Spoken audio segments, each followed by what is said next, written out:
التلاتة الفنانات اللي في الصورة دول كانوا في فترة الخمسينات والستينات بيمثلوا يعني في أغلب الوقت أدوار فيها شيء من يعني من الإثارة والإغراء، بس مش الإغراء المبتذل يعني.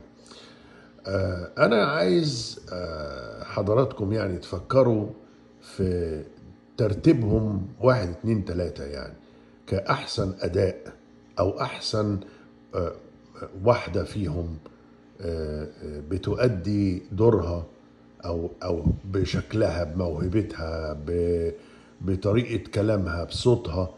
يعني مجرد مسابقة كده لاختيار الأولى على التلاتة والتانية على التلاتة والتالتة.